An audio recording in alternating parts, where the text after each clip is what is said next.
everyone. I'm going to be speaking to you today about the full moon in Pisces.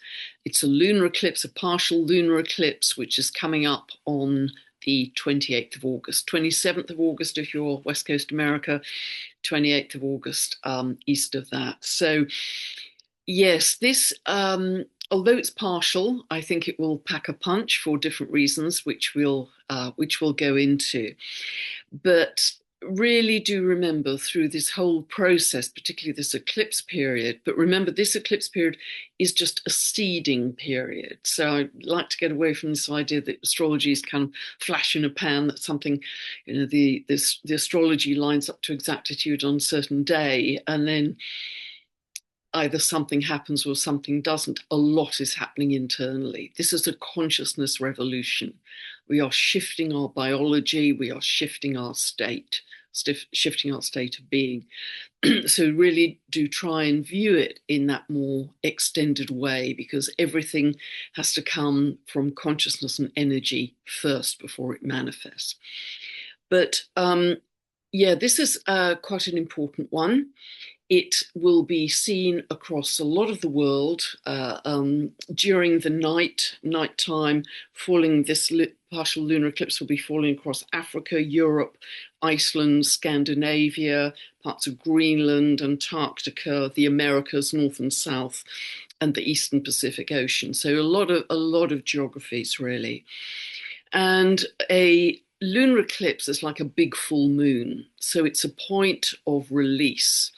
This lunar eclipse, as you'll see in a moment from the chart, is going to be at 4 degrees, 54 minutes of Pisces. Now, that is also conjunct the fixed royal star Fomalhaut, which is at 4 degrees of Pisces, and that is linked to Archangel Gabriel. Very much an archangel connected to communication, protection, etc. So, watcher of the south of those 4 royal stars. But lunar eclipse, as I say, is a big full moon. So there's always this sense of release, of letting something go, and even more so when it's a lunar eclipse, because it's a bigger deal. So yes, in this case, we will most certainly see endings. Look where 4 degrees, 54 minutes is falling in your chart, which house area it's affecting. Is it conjunct a planet? I'd give that about 5 degrees for this eclipse, 5 degrees either way. But it is also a north node eclipse, because for an eclipse to happen, the full moon, or in this case a full moon, has to be close either to the south node end of the nodal axis or the north node end. Now, the total solar eclipse we've just had was, although it's a big new beginning, was at the south node end. I think there's a big message here about people on the public stage in the coming weeks and months we're going to see falling from grace if they've not acted in integrity. Could be leaders, could be celebrities, could be royalty, etc. But the issue is integrity. And also how altruistic they have been. Are they really in service to others, or are they in service to self? And the universe judges. It's not up to us to judge. The universe sorts that out. If you are acting in integrity and altruism and authenticity, I think this is an incredibly powerful time of empowerment, this whole eclipse season. But with the lunar eclipse on the 28th of August being a north node eclipse, and lunar eclipses tend to be more personal, particularly this one because it's in Pisces, so it's highly emotional, very sensitive, very emotional. But as one door closes, I think a much bigger door, a much bigger opportunity will be opening up very soon after, because it's a north node eclipse. I hope that makes sense for you. So it's an ending, but it's also going to reveal a bigger beginning for you. So really trust, even though this may feel quite difficult and sensitive and emotional. You may see relationships ending now, Pisces is super sensitive. It could be see which houses are activated in your chart. Is it the house of the home, the fourth house? Is something changing in the home? Is it the 10th house or your sixth house? It's going to affect your work. So just observe, and this is how we learn on our astrological journey. And so, as it's a lunar eclipse in Pisces, Leo was about celebrities, royalty, leaders, people in charge. I think with the lunar eclipse in Pisces, we could see some spiritual people eclipsed if they had not acted in integrity, altruism, authenticity. I think we could see some spiritual leaders exit the stage at this time. So, but remember, where you are acting in those qualities, this is a very big time for empowerment for you, leadership. Although that's a funny word these days, isn't it? What does leadership really mean? But we are in a consciousness revolution, and just really grab that with both hands. We're in a consciousness revolution.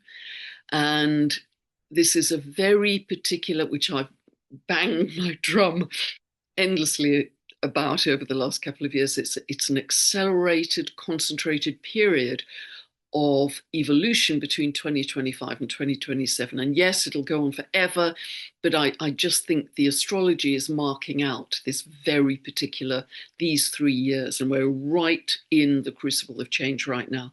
But it's a consciousness revolution. So really think as we go through this eclipse portal, what is moving away in your life, what is outgrown, what no longer feels quite right, what's more of a struggle or a strain to keep the conversations up in the friendships, the relationships, what just feels off energetically for you in a way that you couldn't perceive before. What new state of being is birthing in you? What are you already becoming that this lunar eclipse is going to reveal further for you? But it is a very big time of letting go. And with Pisces, this is all about a need to touch the divine on a daily basis, whatever that means for you, whether it's writing poetry, listening to music, being in nature, being of service to other people, whatever that means. But it certainly is a deeply spiritual sign, a deeply sensitive sign, an emotional sign, a lot of empathy, sympathy. There's a gentleness, there's a compassion that's very strong here. And there's a really strong sense of being connected to all other sentient beings, which I think is people are feeling more and more and more. And I've noticed also there seems to be, and heaven knows it's long overdue, but more compassion for animals right now, particularly sea creatures, marine animals. I've noticed that a lot of them, I've been picking this up on social media, that many marine animals, dolphins, etc., that have been in captivity are now being released into safe sanctuaries after many years in captivity. There's a compassion coming in, and people are demanding that animals be taken out of captivity. It's happening more with elephants, happening more with horses. And so I think this is this whole zeitgeist of we have a greater sense of oneness and connection. That's going to get stronger and stronger, that we are connected not only to all our brothers and sisters, but to all living sentient beings, trees, plants, birds, all of it. We also may see at this time news coming up about the seas, the oceans, very Piscean. The Strait of Hormuz is very connected to Pisces, of course. Oil is Pisces, and also Cerulean Neptune. When we had the Saturn-Neptune conjunction in February, and remember that's still operational, that was just another seed point. Try and see all the astrology as seed points rather than just, quick transits. That literally was limited Saturn oil, Neptune, also limited water in many places. So we're seeing big issues around drought, with all the fires we have. We know the outer planets are all in fire and air acting like bellows for the fires. Wildfires all over the globe right now. I've had a lot very close to me. destroyed about 400 acres of beautiful forest. It's all over the world. A lot of drought. So, this shortage of water, the issue around water is coming in very, very strongly. And also issues about oil, as I say, that could fuel inflation. But we're letting go of the victim with this Pisces energy. This is the last eclipse in Pisces in that series, because we're now into the Aquarius Leo cycle of eclipses. And very often the first eclipse in a series, or the last eclipse as we have here, is particularly powerful. And even though it's partial, I believe it's going to be powerful. And again, we'll see that when we come onto the chart. So we're letting go of being the victim, of the illusion. Things may come up about deception and lies, particularly around issues to do with the media, to do with drugs of any kind, pharmaceutical drugs, issues around immunity and blood. That's very linked to Pisces as well. So a lot is going to be coming to light. This is already happening in the US, and it's going to be spreading elsewhere too. But with all of the fires we're having, I think there is also potential with this partial lunar eclipse in Pisces for a lot of flooding. And I have certain reasons for saying that. So let's take a look at the chart right now. Okay, so here we see it. This is going to be at 5:20 in the morning on the clock. We're still in British summertime in the UK. And here we clearly see the sun and moon opposite each other, which they always are at a full moon. So the moon in Pisces, the sun in Virgo. And it's what's called a hybrid eclipse, because the nodal axis, which you can only have an eclipse when there's a full moon or a new moon near the nodal axis. So it's called a hybrid eclipse because the nodal axis is now in Leo and Aquarius. And it's interesting. I mean, South Node in Leo, anaretic degree of Leo, we're seeing excesses in leadership, all the things I've talked about, grandiosity, narcissism. It stays, that true South Node stays at 29 of Leo until the 10th of October. We're also seeing excessive fire, as I've just been describing. So that's why it's known as a hybrid eclipse. We're kind of going between the two axes right now. But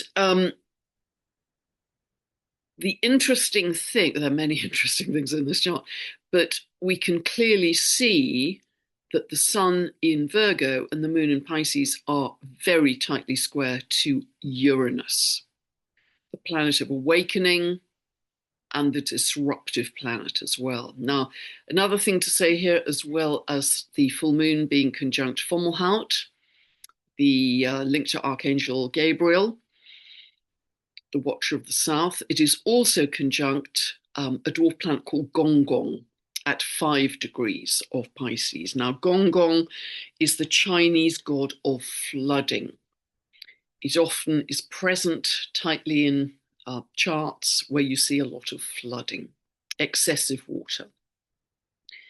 So that's one of the clues that we may be, because we're moving into the fall in the Northern Hemisphere as well, we may see in some geographies a lot of flooding. But of course, the ground is so hard now with all the heat and the drought that may just literally not be able to be absorbed by the land. So, we will see what unfolds. So this T-square to Uranus brings in, of course, again, this theme of rebellion and revolution. People are really losing trust in governments. They're losing legitimacy because Uranus is the planet of truth and awakening. There's a lot of awakening happening right now. And Uranus is also actually yes, it's very faint here. There's a green line of quincunx between 5 of Gemini and 6 of Capricorn, which is where Ixion is, dwarf planet Ixion. And Ixion is the dwarf planet that asks the question, are the rules we are playing by the right ones? It is audacious. It asks those tough questions, and it goes very easily and happily in following its bliss beyond the old system to create more joy. So there is, we have such strong themes here of revolution, of rebellion, of going beyond the current system as the old system breaks down. And I think in these last few months of the year, the old system is going to break down faster, be more chaotic, but try and hang on to control more strongly. So we're going to see a wilder, at the 3D level, a wilder few months. Just know that, because you don't have to live at the 3D level. So just be prepared to know that, because this is the time it's meant to happen. The astrology has been really clear on that. So, and also to say, of course, that this T-square to Uranus brings in the potential for greater seismic activity, because Uranus is that discontinuous, eruptive quality, and we've seen a real spate of, not only there's a massive amount of volcanic activity you may be aware of across the world. Volcanoes are very active, particularly the largest ones, and also earthquakes. We've had a devastating earthquake recently in Colombia, where a lot of people lost their lives, and we've seen several recently also in the Philippines and Indonesia, 2 in Indonesia in about the last 36 hours. I'm filming this on the 16th of August. So there's a lot out there. Earthquakes and volcanoes tend to cluster around not only full moons and new moons to some degree, but also around eclipses. So the Earth is shedding a lot of trauma right now. So this can also cause, as you can probably do this part of the video yourself, but it can also cause disruptions in aviation. Sometimes Uranus is the planet linked to aviation. It can cause power outages, shutdowns in communication systems, Gemini, internet, just systems in general can go offline because there's a cutout, there's a power cutout, an internet cutout, whatever it is. So be aware that those kinds of disruptions can happen too. But remember, the higher purpose is our awakening. That's the higher purpose for Uranus. This is a powerful T-square of change, and it not only involves Uranus, but also Sedna, our planet here of metamorphosis. And while I was thinking about this video, what came to mind was that beautiful conversation I had with my good friend Susie Miller. I'll put the link for that below. When she was talking about the autist, talking about clearing the astral realms and us as humanity having a much more direct connection to source.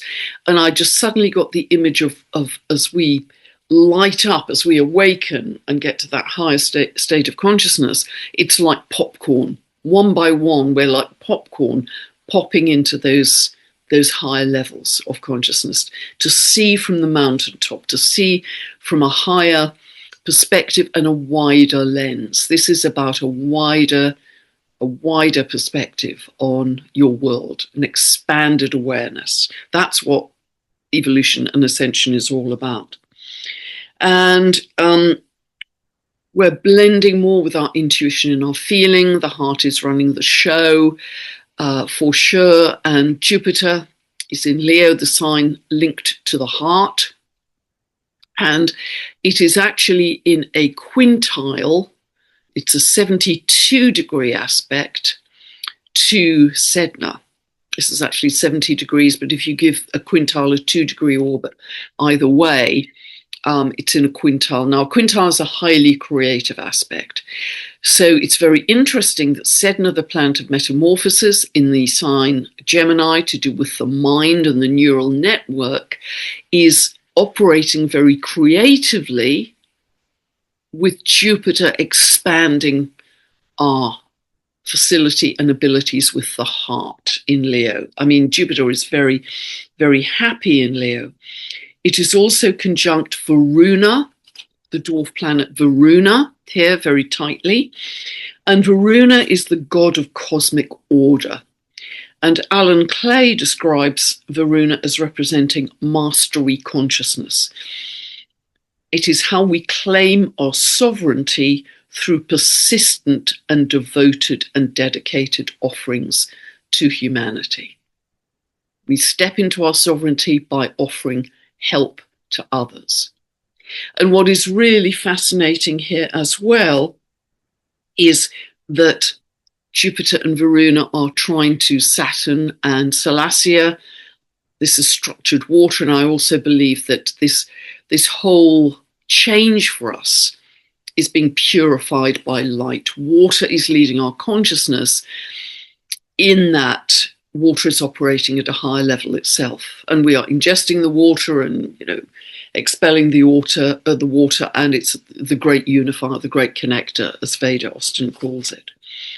So, yeah, I think the more we can bless our water, and Kelly Kolodny's been talking a great deal about this, the more we can bless our water, which structures it straight away when it's in water, a blessing or love, that instantly raises the water to a higher consciousness, which we not only benefit from ourselves, but we could also pour back straight into the rivers, the seas, the lakes, the oceans, etc. And the whole thing becomes a way to help to raise the global collective consciousness. Very beautiful, very beautiful.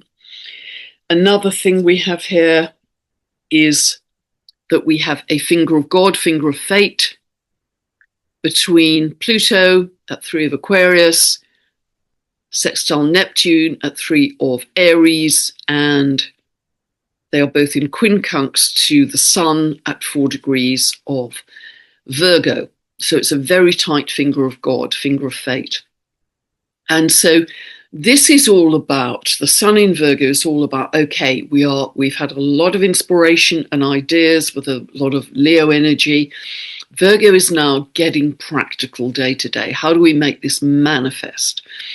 And we make it manifest through, again, stepping into sovereignty, because Aries and Aquarius are both signs linked to our independence, our sovereignty, working with humanity, Aquarius, really operating at a grassroots level in networks with our brothers and sisters across the world. But there's also a sense, a profound sense here of incorporating the spiritual.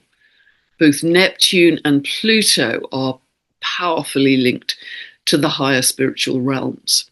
Pluto, planet of transformation, Neptune, divine order, compassion, oneness, source, healing, etc.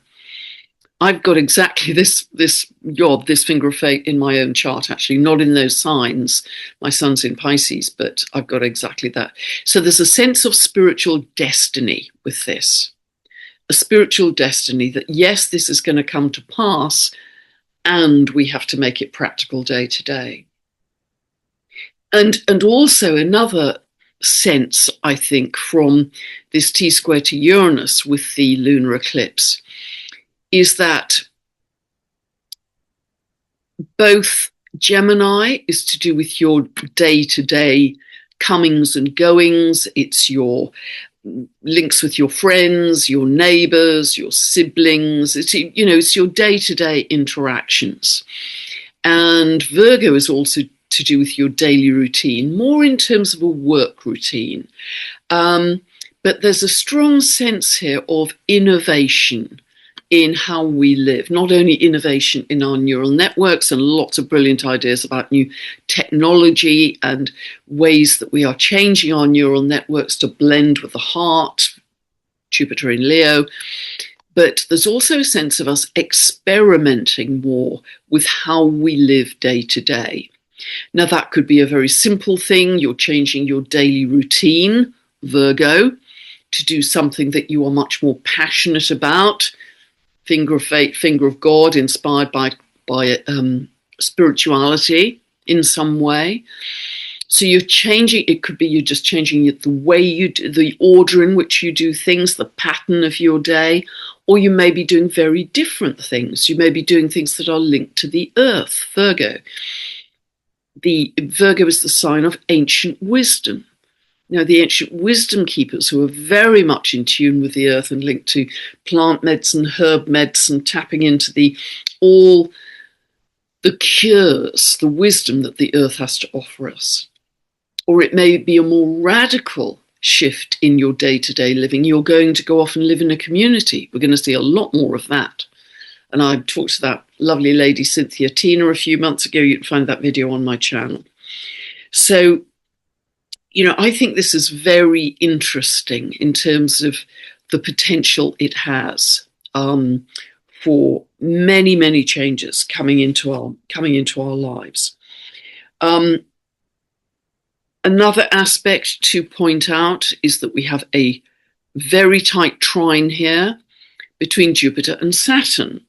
Now, Jupiter and Saturn were very tightly conjunct on the 12th of January 2020, when we had the exact Saturn-Pluto conjunction. Remember, we all know what that was about. That was the beginning of the pandemic. So this is the first opening trine we have had since that time. So how far have we come? What have we learnt about all that? What is emerging from those times? Is there a reality check, Saturn? Is there a reality check linked to this? Because most certainly this South Node in Leo speaks about excessive power, misused power, etc. I think we're seeing a lot of this coming to light right now. And so therefore, what are we going to build long term from this point going forwards that's much more connected to the water, the light, and heart energy? And mastery consciousness, Varuna. Thank you, Alan Clay. So to say here, we also have, as I've talked about elsewhere as well, just to remind you, we have Chiron at 0 of Aries, 0 of Taurus. Mid-September, it backs into Aries again. But the sun is now fairly tightly trying to Chiron. So in the bright light of this lunar eclipse, it's going to remind us about natural resources, about any damage we've done to the earth, any wounding to our physical bodies. That's also Taurus. And we actually have, if I can try and point this out here, we actually have what's called a mystic rectangle, because Chiron is sextile to this full moon at 4 of Pisces. Also, this Chiron is opposing Homer. The sun is also opposing the moon, as we know. So this is actually the sun here is sextile Homer, the planet of regeneration. So this mystic rectangle, if I can point that out, is made up of, yes, oppositions, so there's challenge, but it also has a sense of divine harmony, that we can fix it through regeneration, through understanding the earth more deeply, connecting with her more fully. We create that divine harmony. We are the bridge. We as humanity are the bridge to fix that, because we've done the damage. And that's what's being recognized, I think, very, very widely right now. We are the bridge. We are the bridge generation. And we change the world by our frequency. That's how the world changes, by our frequency. So, a lot to pick up there. We also have Venus in Libra, the sign, one of the signs she rules. She's very happy in Libra. She is actually opposing Eris. And so both of them have a need for inclusion, equality, balance, but they do it in different ways. Eris is the feisty street fighter, the goddess of chaos and discord that wants everybody to be included and says it loudly, demands, even things that apparently led to the Trojan War, whereas Venus brings in a greater sense of ease and flow, a kind of softening of that Eros energy. And remember, it's just our inner shifts. We don't have to go out on the street with placards. But remember, Pluto's out of bounds to the south until December, and then again each year from August to December broadly till 2035. But so much of this is happening in our consciousness, because if we can change our inner state, the reality around us has to shift. That's a law of physics. It just has to shift. So it's an inside job, as I've said, many times. I think in the coming months, where we see more collapse, but also more attempted control, the choice you have made of your timeline, and remember, you can keep on changing your timeline. It's down to you. Nobody dictates your frequency. That is absolutely down to you. No judgment, no force. You choose. Nobody can choose it for you. But the path you are on will become clearer in these coming months. Both the people who are focused on the news, on war, on gloom and doom, on end of the world, that's going to be amplified. The people who have chosen a higher path of love, care for all living beings, etc., that's going to be amplified. They're both going to be amplified. So in a way, for a period of time, we're going to have more polarity. But whatever you've chosen will become clearer from this point on, moving forwards. So you'll get more kind of evidence of your frequency. And I just I'll stop sharing here. I think that's everything I wanted to say. I mean, so much to say in there. But I looked at the Sabian symbol for this lunar eclipse. And for the Sabian symbols, as we know, we have to round up to the next degree. So round up to 5 degrees of Pisces. And this comes from Dane Rudyard. So very reliable, a brilliant philosopher, astrologer, who's passed now. But 5 degrees of Pisces, the Sabian symbol is a church bazaar.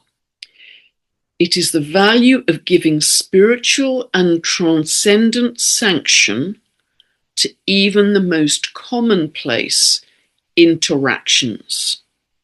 Possibility of the presence of God in even the most everyday material and routine activities. Living in grace. Well, that's what we've got with that Sun-Moon opposition, the Sun in Virgo, that's your day-to-day routine, and Uranus in that T-square in Gemini. Your day-to-day thinking, your coming and going, your interactions. That's exactly the two, those two signs, Gemini and Virgo, both ruled by Mercury, are exactly the signs, I would say, are linked to even the most commonplace interactions. So let me read that again. It's a church bazaar, that's how it's defined. And to quote Dane Rudyard, it's the value of giving spiritual and transcendent sanction to even the most commonplace interactions, the possibility of the presence of God in even the most everyday material and routine activities. So this is living in grace. As we move through our days, move through with gratitude, move through with love, just try and not just do it in your 20-minute meditation or your 15-minute breathwork session, but to stretch it through your day so it truly becomes a state of being. Because that's when we invite in these infinite possibilities that Dr. David Clements talks so much about. So, this is a very, very, we can feel it, we can see it, it's palpable, it's visceral. The energy is going incredibly fast. Yes, we're all very tired, but try and welcome it in. Take more rest, take time out. Do drop into stillness. I mean, stillness is the solution. Dropping into your heart. Imagine you're breathing in and out through your heart, dropping into stillness. It's that simple. 10 tons of complexity out there, really simple when you turn inwards. Just focusing on your breath, moving in and out of your heart, slow the breath. Look on my meditation page of my website, look at the yogic baby belly breath, which is a brilliant way of calming down your nervous system, because a lot of people are going to be very jazzed up in their nervous system. So do this regularly. Have several stillness meetings with yourself. That's one of the, you're not wasting time. It's one of the most valuable things you can do to change your state of being into something more loving and gracious. And there's an awful lot of talk. You see it all over social media. An awful lot of talk about the doom, the gloom, the end of the world. The what's wrong with the world. But that is the result of our past collective consciousness. That's the result of all of our thinking and feeling and all of it. Yes, and I know there's some other influences coming in as well. I'm well aware of those. But as humanity, particularly as we're stepping into our sovereignty, we can change that. We can start to focus more on what's right with the world and make it even better. And I'd suggest that's where we need to put our focus. So it's a great saying. I don't know who said it, but it's a great saying. I'm not just here to make a living. I'm here to make a difference, because each single person can make a lot of difference to a lot of people, whether that is practical help, emotional help, financial help, just your state of being. Beaming that out alters the collective consciousness. So, really do know this. And I'll just give you a short update on my Pam Gregory Giving charity project, because I'm only operational with that on Facebook and obviously YouTube. So for those of you who don't see my regular updates on Facebook, just a quick update. After 6 weeks of trading, we started on the 30th of June with Pam Gregory Giving. 6 weeks after that, we were able to make our first donation of £1,500, which is about almost $2,000, almost 2,000 euros roughly, to the Children's Mountain Home, which is an orphanage for Nepalese children. Many of them have lost their parents in the earthquakes. And so the Nepalese people are beautiful. They're incredibly caring and humble. They're beautiful people. And it's a very poor country, Nepal. So it was a really heartfelt enterprise to do that. And very kindly, the gentleman that runs the orphanage has sent back about 12 photos and a couple of short videos. So I've posted one of the photos and one of the videos on Facebook, and I'll put the link for Pam Gregory Giving page where you can see that below. And we now have baby grows and sleep suits with the hashtag "Look What Love Built" on them. That's the only saying we have on the baby grows and the sleep suits, but hashtag "Look What Love Built." And we're carrying that across all of our products. So I'm just one person in a very small corner trying to do something to make a difference in the world. And we'll be giving all of the net proceeds of this project to various charities. The 5 of them are all listed on the website. I'll put the link for that below. And it's a beautiful thing to do. It just makes my heart feel good. So that's just a quick update on that. And God bless. Know that we are in incredibly exciting times, and just stay the course, like the opera singer holding a note. Just get onto a good frequency of gratitude, of love, of compassion, whatever it is, and just hold that note. The longer you hold the note, the stronger the scaffolding for New Earth becomes. God bless. Thank you so much for listening. Bye for now, and I'll be back very soon. And by the way, thank you for all that you are doing in the world, because I know every single one of you listening is doing something. Every single one of you, just by your state of being, you are doing something. Joining the meditation every day or whenever you can, you're doing something. Just know that. Thank you for all of that. God bless. Bye for now.